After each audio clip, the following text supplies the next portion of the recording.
debate is brought to you by Wisconsin Public Television, Wisconsin Public Radio, the Milwaukee Journal-Sentinel, and today's TMJ4.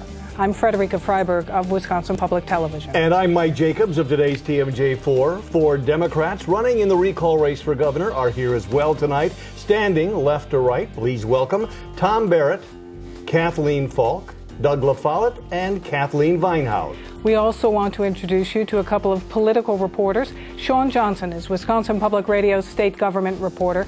Jason Stein covers the Capitol for the Milwaukee Journal-Sentinel. They will help us question the candidate. Now, the majority of questions tonight actually are going to come from voters from around the state. Now, these are citizen questions that we gathered with our camera crews in the past weeks in preparation for tonight's debate. Every debate, of course, has rules, and here are our rules tonight. The candidates are going to have 1 minute to answer a question.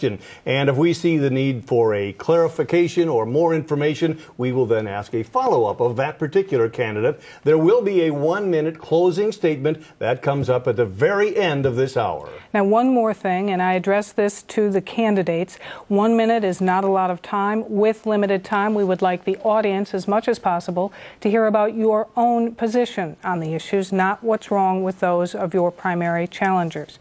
And with that, here is our first question. It comes from the Fox Valley. My name is Fred Bastian. I'm from Appleton, Wisconsin, and I'd just like to know, what are you going to do in the future to help secure more jobs in the state of Wisconsin?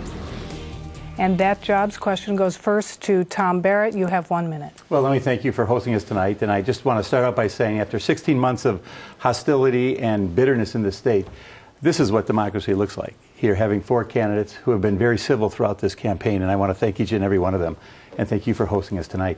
Clearly, we've got a huge jobs problem in the state. Under Governor Walker, this state has lost more jobs than any other state in the entire country. In fact, between March of 2011 and March of 2012, we were the only state in the country to lose jobs.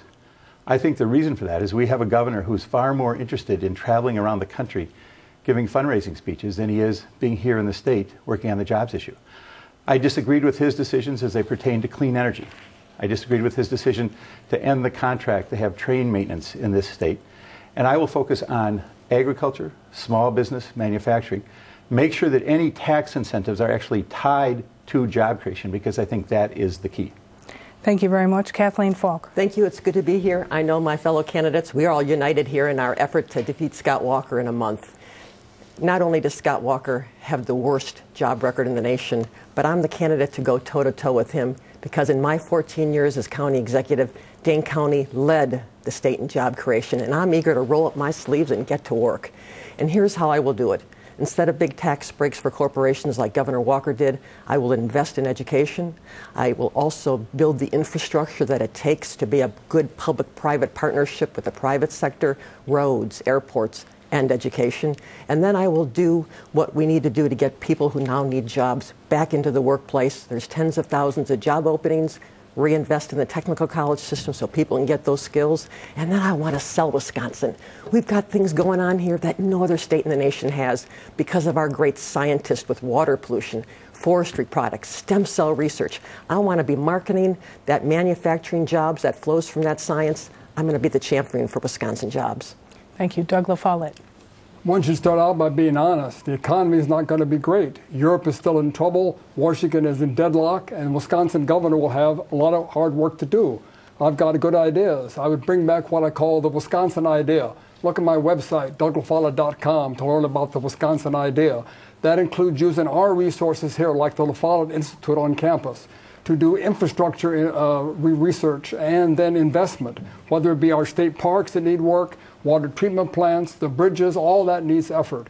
We also need to talk about funding for the technical schools. There are thousands of students waiting in line to go to school for jobs that are waiting for them, and Walker cuts millions of dollars from that budget. That is ridiculous. And energy has been ignored in this big debate. If we go to energy systems like solar energy and conservation, that provides many, many jobs in Wisconsin, good jobs, and we stop sending millions of dollars out of state for fossil fuel, which we don't have in Wisconsin. Kathleen Vinehouse, 1 minute. Thank you. I advanced a new economic game plan, and in that game plan, I talk about investing in human potential. I talk about investing in infrastructure and in reducing the barriers that businesses face when they're trying to expand. But the most important part is that the private sector and the public sector have a vital partnership. The current economic game plan is to starve the public sector, and the promise is if taxes are cut, if services are slashed, if regulations are eliminated, then the private sector is going to be set free to thrive. But that promise hasn't been kept. Jobs, education, and a thriving community all go together. And government has a very important role of providing those public services that the private sector needs. You might think of it as an old analogy of a farmer. Government puts the fertility into the soil, and out of which the jobs grow. And my Republican colleagues have been busy removing the nutrients from the soil and then wondering why the crop isn't what it used to be. Candidates, thank you very much. Kathleen Falk will respond to our next question, and the question comes to us from a voter in Madison.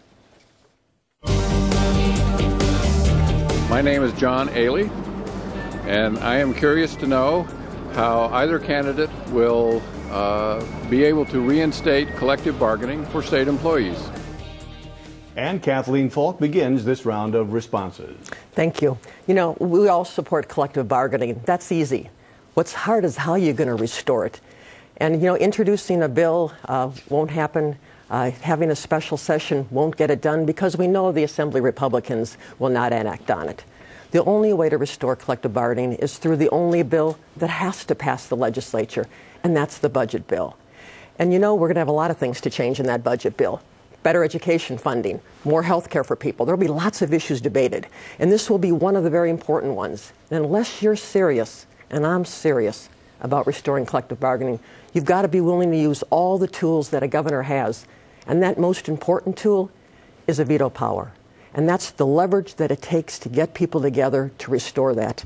You know, I have been open, honest, and transparent because people deserve to know from candidates not only where you stand, but how you're going to get it done. And Governor Scott Walker was not open, honest, or transparent with us. Thank you. Doug LaFollette. Like Kathleen said, we all support the concept. But I don't believe you do it by getting in people's face, by threatening to veto budgets or calling special sessions. That's what Walker did. You got to do it cooperatively. What Governor LaFollette would do is sit down with all sides of this issue, Republicans and Democrats, and decide how we can put together a plan and a program to restore the collective rights of working men and women, teachers, and people in the private sector as well. You've got to do it in a cooperative way. That's the Wisconsin way, not dropping bombs on people or threatening people the way Walker did. Thank you. Kathleen Beinhout. Thank you. Collective bargaining is part of well-run state government. It's something that I strongly support, and I am a co-sponsor of the bill to return collective bargaining rights to public employees in the Senate. But I believe that the idea of putting this in the budget and then vetoing it may be a flawed strategy for two reasons. First of all, public employee collective bargaining has widespread support around Wisconsin. It's part of democracy. It's been part of our history for 50 years, in the private sector for 100 years. Second of all, and I think it would pass strong enough on its own. Second of all, there's a common misconception that the budget has to pass. The governor has to introduce the budget, but the budget doesn't have to pass. And I would remind my colleagues of 2007, when the Democratic Senate put Healthy Wisconsin into the budget. And the budget didn't pass until late fall, and we operated under the old budget. And I don't know too many people in Wisconsin that want to operate under Scott Walker's budget for another 2 years. Thank you. Tom Barrett. Well, I'm having a flashback here tonight because I stood in this room in 2010, and Scott Walker and I went toe-to-toe against each other time and time again. And what was remarkable was he never once mentioned that he was going to drop the bomb, as he used the phrase, on collective bargaining in this state. And that's what has so dramatically changed the political history of this state. The fact that he never once mentioned in one of these debates that he was going to go after 50 years of public sector labor law. But of course he did. From my standpoint, what's important is the destination, not necessarily the vehicle. And I will use any vehicle I can to get to the destination. The destination, of course, is restoring collective bargaining rights. I am fully in support of that. I will use, first of all, a special session. If we can bring the legislature back in, and I think we can, I think that could be effective. Second, a freestanding bill. And third, included as part of the budget. But I don't see any reason to wait. I think this summer we can have a special session to begin addressing this issue. It's the right thing to do, it's the fair thing to do, and I'll do it. Thank you. We go to the next question of the candidates for Wisconsin Public Radio State Government reporter Sean Johnson. Sean? You've all talked about the need to restore education funding. For about a decade now, there's been a proposal by some education groups that would increase school aid by raising the state sales tax by a penny on the dollar. Would you support that? And if not, how would you increase school funding? We go first to Secretary LaFollette. Yeah, I've said that that's a good concept to start with. I can remember now, 35 years we've been discussing property taxes and school funding, how that doesn't work. So as governor, I would call together a task force of people, including people from the DPI, people from the Excellence in Education program that you spoke of, and see how can we have an overall reform and analysis of the Wisconsin tax structure, get rid of loopholes, and there are loopholes that we can get rid of in the sales tax and the property tax, decide where we need to raise taxes on people making $500,000 or more, and then see how we can allocate that in an equitable way. So not some school districts are rich, some school districts are poor. That's not the Wisconsin way, and I would start an overall program to get things back on track. Kathleen Whitehouse. Thank you. I proposed a 6-point plan to invest in our human potential. I am not in favor of raising the sales tax by 1% because I believe that the money exists in this budget. This governor had new money. A year ago, I wrote an alternative budget where I looked at the dollars and I said that there are priorities here that do not reflect the values of Wisconsin citizens. I believe we must restore that money, and I would suggest to look at that alternative budget that I wrote. We need to bring back the teachers that are laid off, the courses that were cut. We need to lower class sizes. We need to change the funding formula of the schools and recognize that right now schools with low-income students and schools with declining enrollment are at a disadvantage. I proposed an emergency funding bill for this coming school year, and then over 2 budgets, the implementation of Tony Evers' Fair Funding for Schools proposal. Tom Barrett? This issue hits close to home for me because my wife is a second-grade teacher and she was laid off this past year. But it really goes back once again to 2011, February of 2011, when Governor Walker dropped the bomb and started the ideological civil war. Because like any war, there are casualties. And the first casualties in this war have been jobs. Because if you look at what's happened over the last 16 months, if this state had simply matched the growth we saw nationally in jobs, there'd be 60,000 more jobs in this state. Those 60,000 jobs would have provided income tax, sales tax, property tax, corporate tax, which would allow us to replenish the coffers for education. I don't think right now is the time to look at raising the sales tax for education, but I do think now is the time to look at the $2.3 billion in corporate tax breaks and tax breaks that benefit some of the wealthiest people in this state. Because if we don't invest in our children and our grandchildren, I think that the future of this state will be quite limited. That's the way we should approach this problem. Kathleen Falk. I will not raise taxes on working families. Working families pay their share. I will, though, review all the corporate tax breaks that exist in the code, including the new ones that Governor Walker created last spring.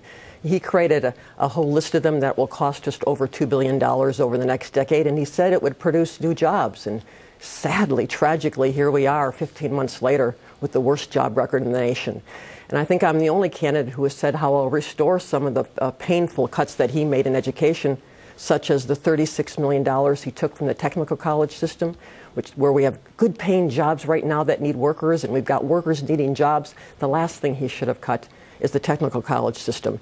And if you just undo one of those new tax breaks, the one called combined reporting, the so-called Las Vegas loophole, that alone cost all of us, including existing businesses in Wisconsin, $40 million a year.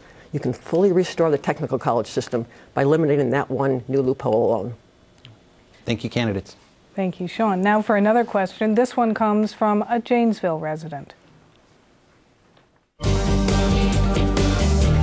How can a person who desperately needs health care, get the help that they need, and what can you do about it?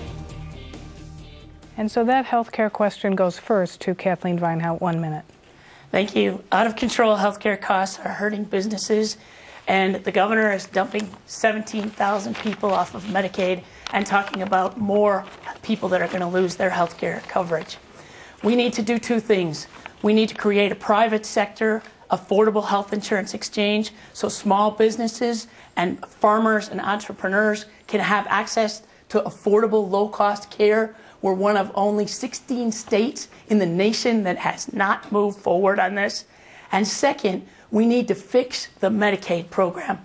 Medicaid is the largest single part of state government, and it is the fastest growing, and it is a very poorly run program. We have contract amendments that are not being competitively bid, they're not budgeted for, they're not even reported to the budgeting office. And $2 billion, auditors were unable to link to any specific program. Before we dump people off of health care, we have to get the state's fiscal house in order. Tom Barrett, you have 1 minute. Well, I think Senator Vinehart is correct when she talks about the healthcare exchanges. I think it was a mistake for the governor to reject the opportunity to have Wisconsin be one of the states that does have the healthcare exchanges, and I certainly would approach that issue and try to make that a reality. I was a member of Congress when BadgerCare was approved. In fact, I worked with Governor Tommy Thompson. It's almost rare to hear that now, that there was a bipartisan agreement, but I worked with Governor Thompson to get that approved in the waning days of the Clinton administration. And I did so because I understand that the most expensive and inefficient way to deliver health care is through the emergency room. And that's where people go if they don't have health care. Because if you're a mother with a sick 6-month-old and that baby's running 103 temperature, I want you to take your baby to get health care. And if you don't have BadgerCare, if you don't have Medicaid, you're going to go to the emergency room. And so it's imperative that we do everything we can to make sure that BadgerCare is funded to the extent we can. And that's a difficult problem given the finances of the state right now, but that is certainly a priority for my administration. Kathleen Falk? 3 things. One, of course, fix BadgerCare. I have seen parent after parent after parent this last year, not only who have lost their BadgerCare, but are terrified they will. What could be more basic to all of us getting up every day and going to work and kids going to school than having that basic health care? And the second is the federal health care law is intended to set up these exchanges so we all pay less in health care costs. That's vital to get those dollars to set up those exchanges. But then what I did as a county executive here in Dane County over a decade ago, I saw that despite BadgerCare, which helps so many people, and there were still tens of thousands of people underinsured or uninsured. So I brought the heads of the hospitals together, the heads of the healthcare providers, the HMOs, the nonprofit providers. I brought all of them together. And by none of us spending more money, we will all be able to get more people direct primary health care the less expensive way. That's what I love doing, reinventing government to do more with no more money. Doug LaFollette.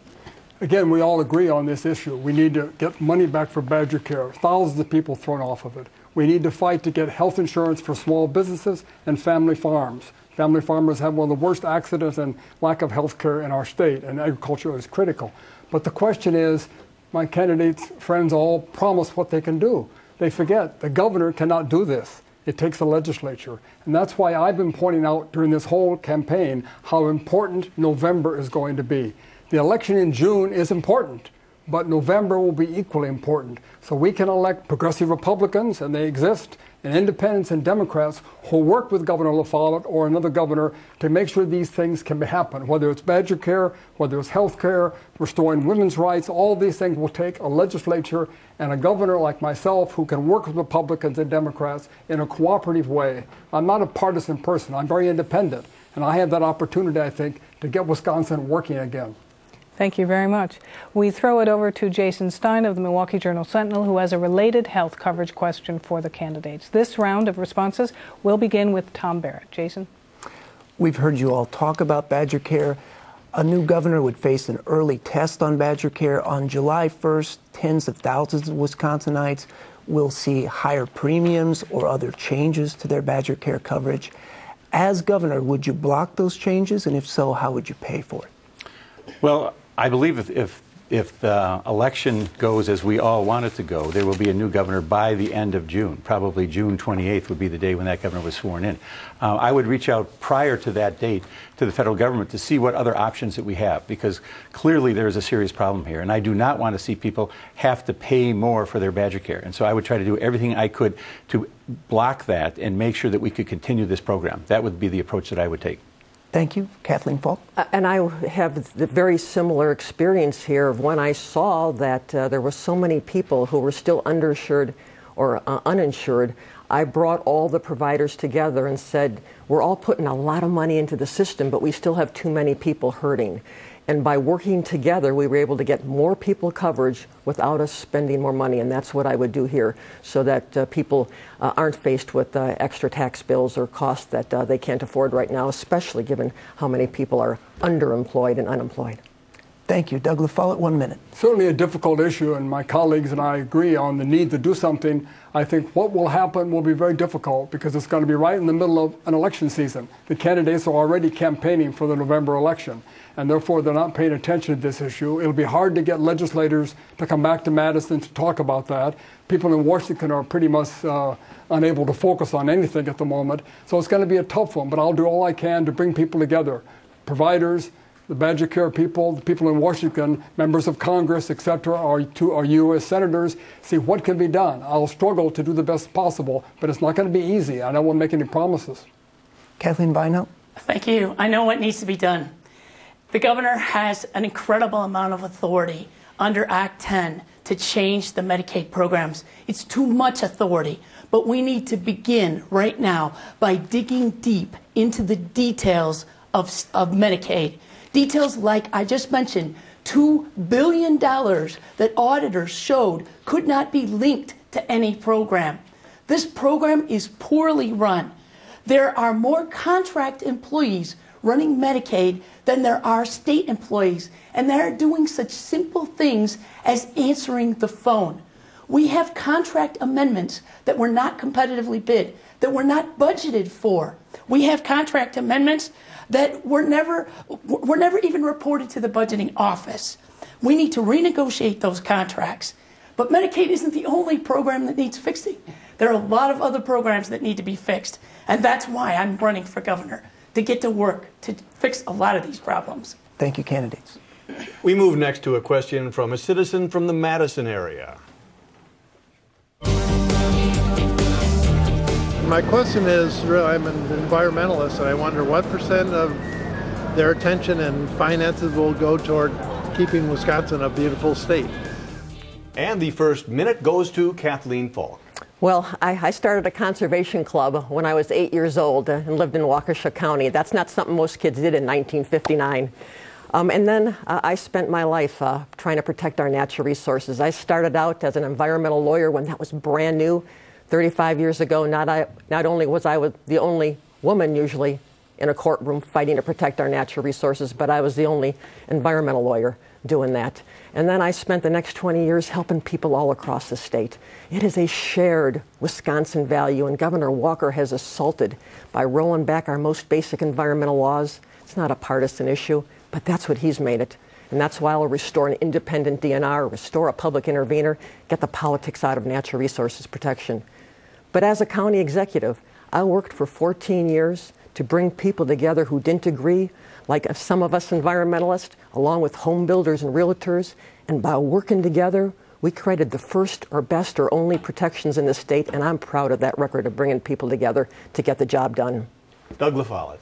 My record on the environment is very strong. Everyone knows that. I started a group which is now called Clean Wisconsin. I've been an active environmentalist. I taught environmental science at the university. So my record is clear. The question is what you do about it. First, I would fire the DNR secretary immediately. I've talked to people at DNR. The morale is very low, and the number of people doing the job that needs to be done has been decreased dramatically. So that would be a critical thing to do. But also, I'll go further.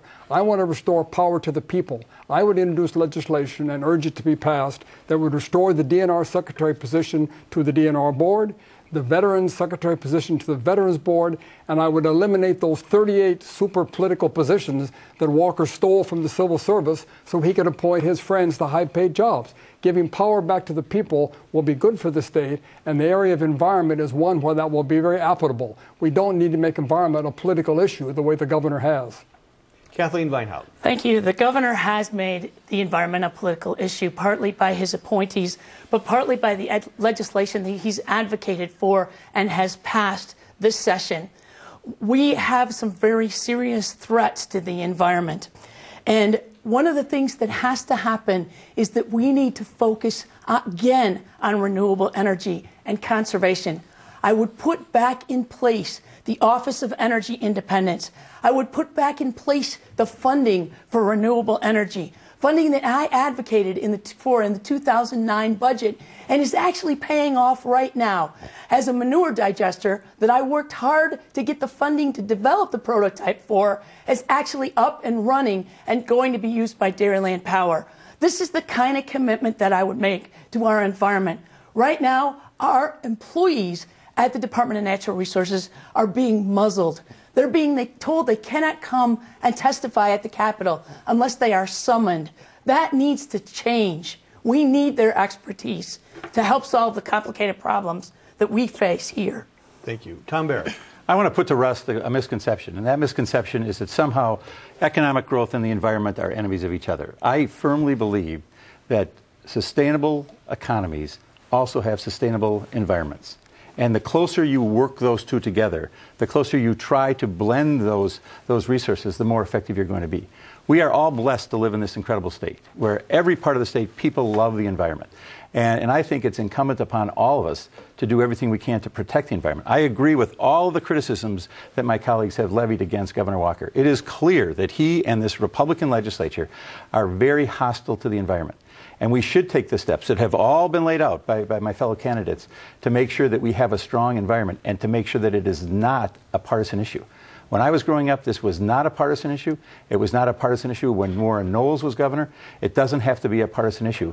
But what we find with Governor Walker is everything is part of this national ideological civil war, and that's what I want to end. Thank you, candidates. Now we throw it over to Wisconsin Public Radio political reporter Sean Johnson. Sean? This campaign's been focused on Governor Scott Walker's policies and promises, but if one of you wins in June, you're going to have another election in 2 years. What's the one promise you'd want voters to hold you to in 2014? We'll start with Douglas Lafayette. Well, as I said earlier, I think governors and candidates make too many promises because we need a legislature we can work with. And I'm committed, if I'm governor starting in June, to travel the state, working with candidates, Republican and Democrat, who are willing to sit down with me in the next session and deal with all these issues we've talked about, from the environment to health care to women's rights, etc. And I think I'm the candidate who can do that, because as governor, I will not be polarizing. I've never been a polarizing person in terms of partisanship. The Democratic Party gets angry with me sometimes because I'm so independent. But that's what's going to be necessary to get Wisconsin working again. Someone who doesn't take special interest money. I don't take money from any group, even those I agree with. I'm an independent candidate who can listen to all the people, all sides of the issue, and try to move us forward to get Wisconsin working again when the legislature meets next year. Kathleen Vineham? Thank you. The promise I will make is that I will bring a new way to govern Wisconsin with a governor that focuses on details. We need to change the way that state government does its services, and we need to lower the costs by focusing on the details of state government. It's been a long time since Wisconsin has had a governor that really wanted to govern and dig deep into the programs and figure out how to fix them. That's what I bring to the table. We know the contractors are doing work that should be done by state employees at much less the cost. We know that state employees' voices are not being lifted up. They're not being brought into the process. They're not being involved the way they need to be. They need to be rewarded for innovation. I put together 12 actions specifically that the state can take to improve the product that state government delivers. And I believe that we need to begin by looking at the relationship between the management and the accounting and budgeting and make sure that dollars are attached to results. Thank you. Tom Barrett. Well, the first promise I'll make is that I will not try to become a rock star to the far-right conservative movement in this country and travel around the country giving fundraising speeches talking about how successful I've been in attacking workers' rights. Because that's what we have right now. A governor who doesn't seem to even want this job. He loves going to other states, giving these political speeches, and he's been very successful at it. He obviously raised $13 million in just 3 months. 60,000 of that, of course, he shifted over to his criminal defense fund, something that none of us have. None of us have a criminal defense fund. But on a policy standpoint, What I want to do is set my priority. And my priority is to do what I can to replenish some of the cuts. And I say some of the cuts because it's going to be difficult to do all of the cuts that have been made to the technical schools, to the university, and most importantly to K-12. Because I think we do have to set priorities. And my priority will be education. Just as mayor of City of Milwaukee, I made public safety my priority by putting more money into the police department. Kathleen Paul? I hope citizens will judge me in 2 years by whether I kept my word. And here is my word. One, no one will work harder than I from the very first day to get people back working. Jobs is number one. Number two, I will be open, honest, and transparent. We've got a governor now who not only has had hired criminal defense attorneys, but to this day has not answered any of us in Wisconsin about what he knew, when he knew it, and why didn't he do something about it when he was a county executive. And third, I will work so hard to heal this state. You can't solve problems. We can't solve problems when people don't talk to each other, aren't respectful. You know, when a family's at war, when sometimes that happens, I think people can relate to that. It takes mom usually to get the folks together. She has the firm hand, but knows how to get people without losing face. That's what I think our state needs. We need a mom, and I'm anxious to be that mom to get us back working together and solving problems. Our next question comes from Milwaukee Journal Sentinel reporter Jason Stein, and Kathleen Weinhaut will be the first to respond. Jason? I've heard the candidates talk about the governor's tax cuts for corporations, some criticism there. Could you give me one example of a tax cut that you would roll back? Certainly, and it's a part of the alternative budget that I put together a year ago. What we saw in this last budget is that people who were of modest means had their taxes raised through 2 different programs. And yet those people that were doing well got additional tax breaks, something called the domestic manufacturing tax credit. That's a tax credit that I said we need to delay that tax credit or get rid of it altogether and use that money. When I put together the alternative budget, I respected that the governor didn't want to raise things like the income tax, but I also said, let's keep taxes neutral. Let's not lower them for the wealthy people. Let's not raise them for the people of modest means. And that's one specific tax credit that I would change. And as I said, the details of the alternative budget and all the details of how I would pay for these programs are all posted on my website. All the numbers add up. Thank you. Tom Barrett. Well, I think you've heard several good ideas tonight. And again, I'll echo what both Kathleens have said. One is on the combined reporting. I certainly would take a long, hard look at that and am interested in repealing that. I will ensure, though, that it doesn't create a problem for any specific company in our state that is actually creating jobs. And I think that we can do that, but I think it is far too expansive. And I think Kathleen Weinhaut has identified one of the real issues here. And are we eliminating taxes on manufacturing altogether for some companies? And that's something that County Executive Harris from Winnebago County pointed out to me the other day, and that's something that I want to look at very, very carefully to make sure that there's fairness. And I think the issue here really goes down to shared sacrifice and sharing the concerns. Because what Governor Walker did is he literally pitted people against each other. We all remember his statement that somehow public employees were the haves and the rest of the people were the have-nots. That's because he wanted to pit people against each other. So he's made them pay. But I think that truly to deal with these issues, there has to be shared sacrifice. I don't think there really has been that issue raised by Governor Walker.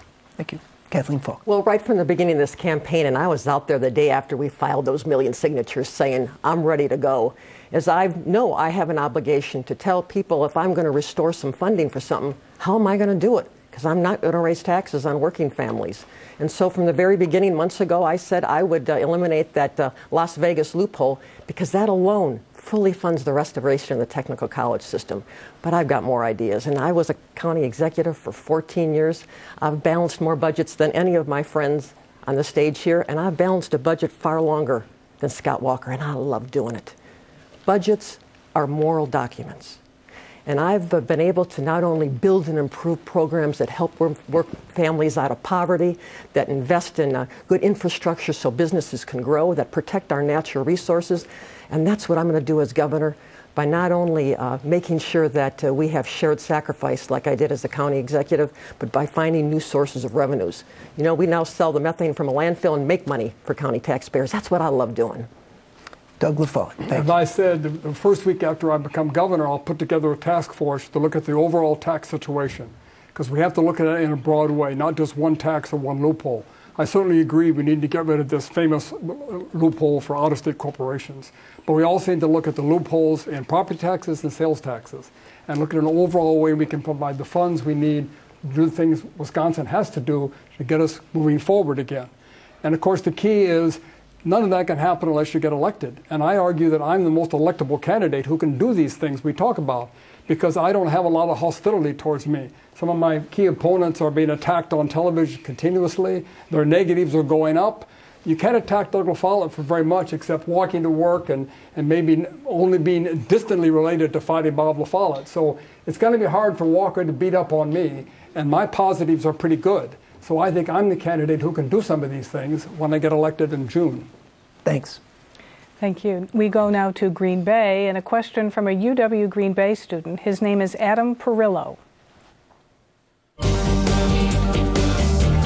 I want to know what you're going to do with state funding for the university system. I think that's an important issue for me. In this round of answers with Tom Barrett.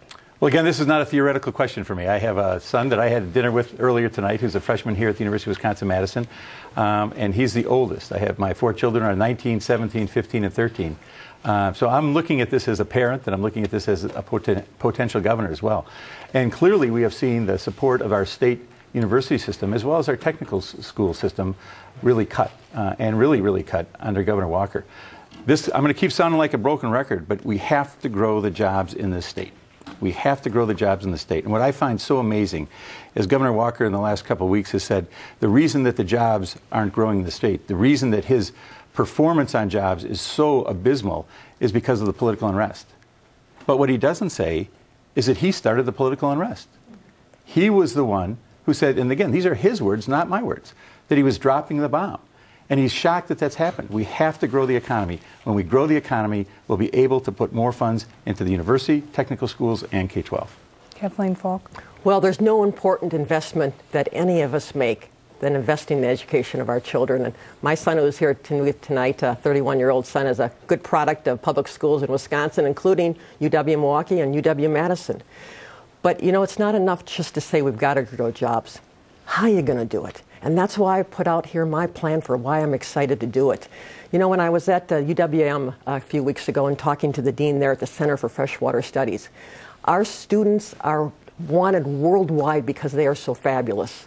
Well, in addition to them being a product of our great university, there are manufacturing jobs that flow from those great scientists, technology and equipment. I want us to be the manufacturing state that produces the technology for this great 21st century science. And that's the kind of cheerleader and hard work and rolling up your sleeves that it takes to do. And finally, we can't leave our students saddled with the debt. It's now larger than our entire national credit card debt. And I've got a plan here for being a champion for our students. Doug LaFollette. Certainly, I used to teach at the university. I know how important research is. Without an investment in research, you don't provide the businesses, the technology, and the jobs for the future. The issue of tuition is a crisis. I've met students that travel the state who have to drop out of school or cannot go to school, and there are jobs waiting for those people. So that's a key thing we have to do as well. You know, we don't need an out-of-state right-wing agenda sponsored by the Koch brothers and the Alex group to tell Wisconsin how we can do it. This is Wisconsin, and we know a better way. And I would take advantage of the researches of the LaFollette Institute on campus, of a group called COWS, C-O-W-S. Look them up if you don't know who they are. I would bring back the Wisconsin idea, which was Governor LaFollette's idea of the university going to the borders of the state. We can do it a Wisconsin way, and that's what I would bring to this operation. The universities are critical, and having students that can afford to go and funding the research all will make us get Wisconsin working again. Kathleen Weinhaus. Thank you. Budgets are about priorities, and this governor did not invest in higher education. He had more money in this budget than the last budget, and the money that he took out of the general fund, which pays for the UW system, was about the same as the cut that he made to the UW system. So we have to rearrange our priorities in this state. And an investment in higher education is a great investment not only for the family member and the student, but for our entire state. We're falling behind in Wisconsin. 26% of our population has a bachelor's degree. 32% of Minnesota's population has a bachelor's degree. 55% of the country of Canada has a bachelor's degree. If we can invest in higher education, we raise income and we raise tax revenues.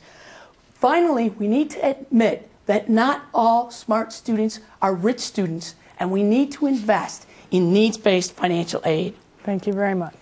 We go to Appleton for our next question, and that's where our camera crew found a citizen who represents other citizens, Appleton Mayor Tim Hanna. I guess my question would be, what are you going to do to bridge this huge partisan gap that exists in the state? Because it's not healthy. And we start this round of responses with Kathleen Falk. Oh, I'm eager to do that. You know, I just gave the analogy of when a family's in quarreling, like our state is right now, and it takes the strong but firm hand to get people together so no one loses face, but you keep the family together, and that's what I think we need to do, and that's what I'm eager to do, and I've got a record doing. When I was elected 15 years ago as a county executive, there wasn't a whole lot that the environmentalists agreed with the developers, and 60,000 new people come in a decade, and I brought them together like they had never been before. And together, not only do we have protecting our natural resources and accommodating new growth, but we have the best job record of any county in the state. And that's why I'm eager. For the day after the election on June 6th, I will go to Waukesha County. It's not only where I grew up, but we got about 2-to-1 Republicans there. It's real important to start healing our state, and I'm eager to do it. Doug LaFollette. Well, on my website, I talk about civility. We need to start being civil. We need to respect people, Republicans, Democrats, all people, all sides of this issue. And that's what Doug LaFollette can bring as governor, because I'm not a polarizing person. I've worked with Republican governors, Democratic governors. I've been elected for many years by a lot of people in Wisconsin who know that I don't have any special agenda. I'm not taking special interest money from this group or that group. And that's what it's going to take if we're going to come together. I can sit down with people from all sides of all these issues and listen to them. Maybe it's my scientific training, but I'm geared towards solving problems and listening to ideas. And that's what we have to do to get the Wisconsin idea back, to get Wisconsin working again. It's not going to be easy, but we don't need a polarizing figure. You know, I'm not a Madison liberal or a big city mayor. I'm just Doug LaFollette, who's been shaking hands across Wisconsin for, I don't know, 30 years or so. I can bring us together and get Wisconsin working. Kathleen Vinehout. Thank you. Well, we need a new way to govern. We need to calm the turmoil around Wisconsin. We need to heal those divisions. And I believe that can be done by the governor herself modeling the behavior that we would like to see. So restoring those traditional values of respect and honor by using calm rhetoric, by avoiding personal attacks. I won't drop any bombs. I won't fast-track major pieces of legislation. I'll be forthright and direct about my intentions. The door to my office will be open. I'll follow the law and all the rules related to public notice, because I believe that legislation is like fish. You need to open up the package and let the sun shine on it and see if it smells. And that's why we have open meetings laws, to make sure that people know what's happening, because speed, secrecy, and arm twisting always end in controversy and division. The governor sets the tone, and a degree of harmony can come by that calm and respectful tone. Tom Barrett. Well, it's great to hear that question from Tim Hanna from Appleton. And there is a group of mayors that meet on a regular basis throughout the state, Democrats and Republicans. And believe it or not, we sit in a room and we discuss issues. And we do so without the partisanship that you see here in Madison, because we're real. We're at the local level. And people don't care whether their garbage is picked up by a Democrat or Republican. They just want their garbage picked up. And they don't care whether their snow is plowed by a liberal or conservative. You just better make sure you get the snow plowed if you're at the local level. And that's what I've learned as a mayor. And I'll tell you, when I came in 2004, it was a very, very bitter election. And there were a lot of bad feelings after that 2004 election. And there were a lot of people who said to me, you're going to be a failure. You're going to be a failure because this city was so divided. Well, in 2008, I was reelected with 79% of the vote. And earlier this year, I was elected with 71% of the vote. And that happened because I like to work with people. And it's important to respect people that you disagree with. I think that's what's missing in Madison right now, is the basic human respect is gone, and that is what I want to restore. Thank you. If you win the recall, you will be sworn in at most 10 days after the results are certified, basically less than a month before the election is over, probably the end of June in all likelihood. What plan do you have in place right now to run state government on such short notice? And we begin with Kathleen Falk. I'm the one most experienced here and ready to go to do it. You know, I was the county executive of the state's second largest county for 14 years. I balanced a budget, ran county government, have the best job growth record in the state, and did it by working with people and bringing people together. And I am eager to get to work as your next governor. You know, in addition to being ready for the job and having the experience, these are really challenging times when people have said, you know, we would never have gotten to this day of a recall election. But I've got a history of saying when people said we couldn't get something done, of getting it done. You know, when builders and realtors didn't get along with environmentalists, I found a way to get us together. When the times were tough, I sat down with 8 unions, and by working together, we protected taxpayers and kept people on the jobs. And so in these challenging times when you need somebody who's been told you can't do things, as the first woman elected county executive when they said a woman couldn't do the job, and then re-elected me a historic number of times, I'm eager. Thank you. Doug LaFollette. I've done a lot of thinking about this as I walk to work and back. And by the way, if I'm governor, I'll still walk to work and back. What I've come up with is the following. I've had a lot of experience in state government, working with Democrat, Republicans, the legislature, governors, and I've put together a list of people I would bring together immediately to do a number of things. First of all, look at the appointments. The governor can appoint a lot of people. That's one power that he or she will have, and I would take advantage of that to get a new DNR secretary quickly, and then to look at all the other places where we can affect positive change in Wisconsin that way.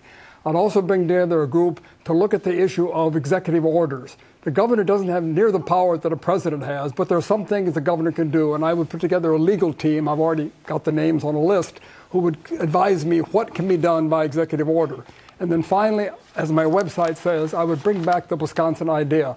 I've already reached out to people. I know who I would bring in from the LaFollette Institute, from the Cows Group, to begin to put together the plan that would be necessary to get Wisconsin working again. It'll take a lot of work, but I'm ready for it.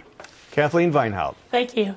I am the only person here that has current experience in the legislature. I have lived every day in the Senate working with and against what's been happening in state government.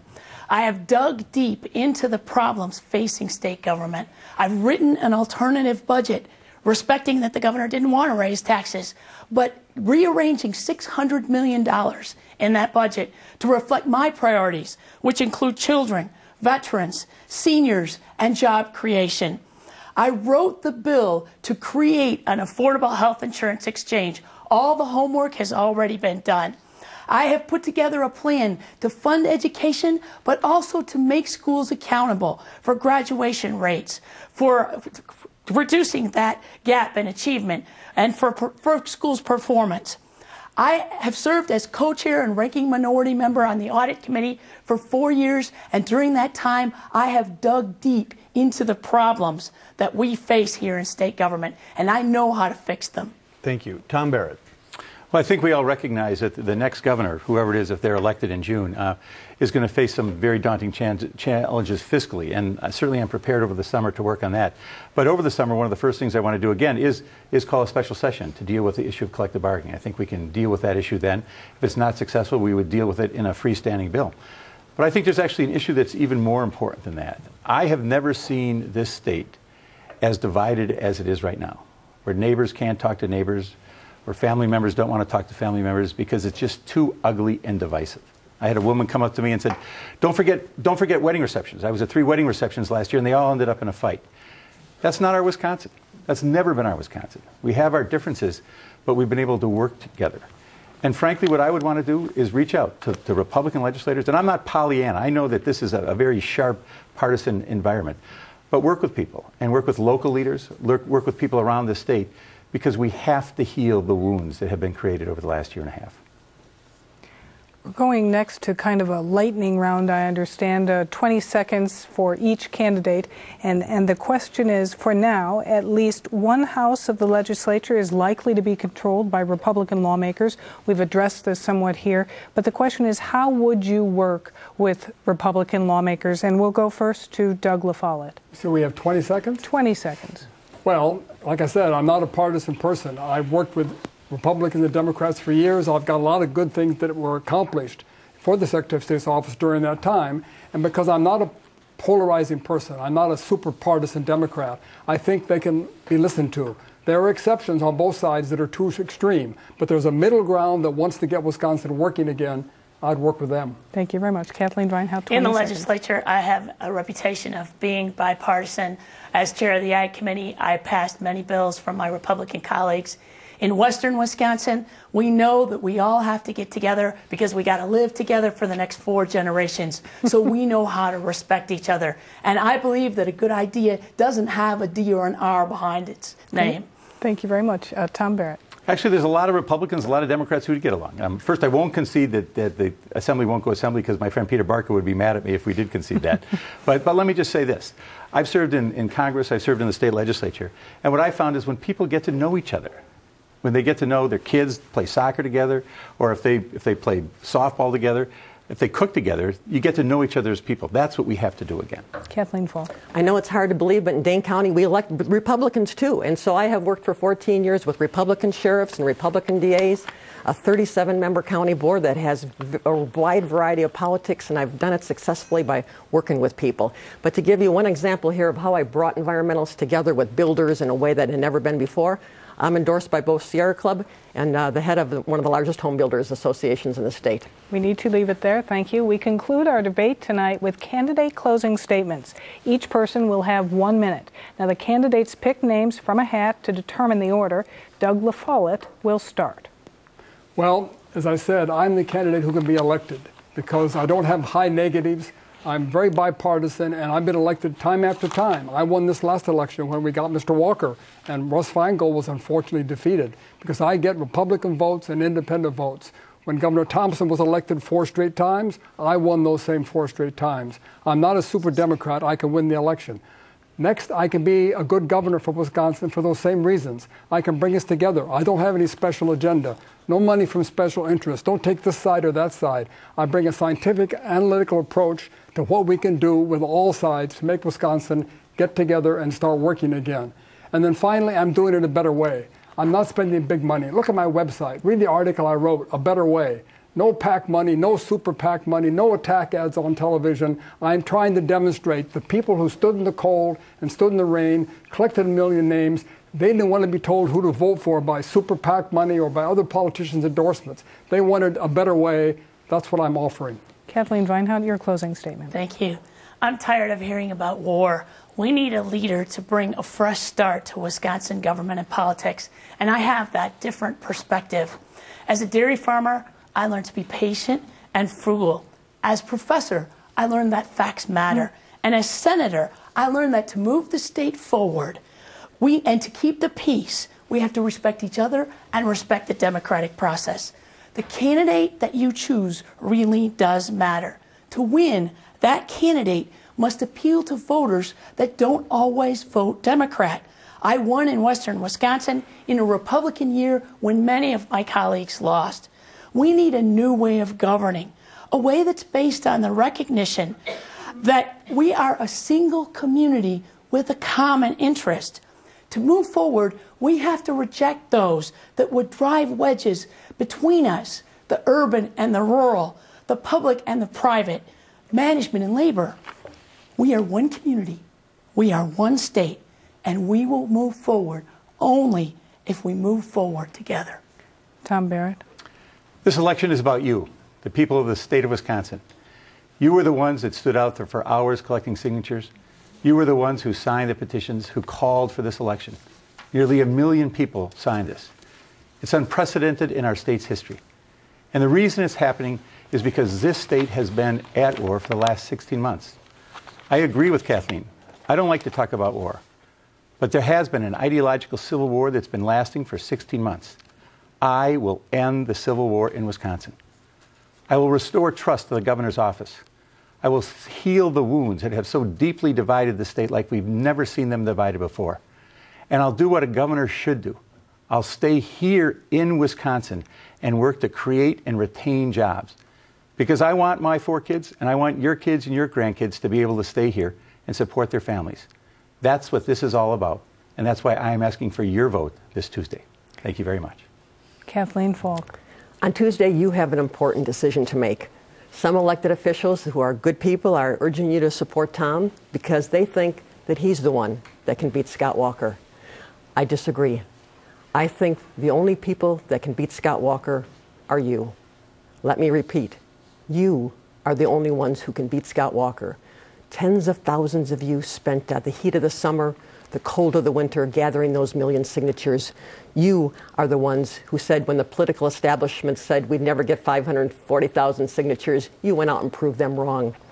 I have worked side by side with you the last 15 months, and we will finish the job and get our state back on track and make history. Now, nearly every single one of the organizations who has worked so hard, these grassroots groups, women, environmentalists, labor, young progressives, community organizer, they have said that I am the strongest candidate to go toe-to-toe against Scott Walker. I've got this unprecedented grassroots coalition here, and I've got the job record to take against Scott Walker. I've spent my life bringing people together. I am eager to be your governor. I humbly ask for your support. Thank you. And this concludes tonight's debate. Our thanks to the candidates and to all of you for watching. Thank you. Good night.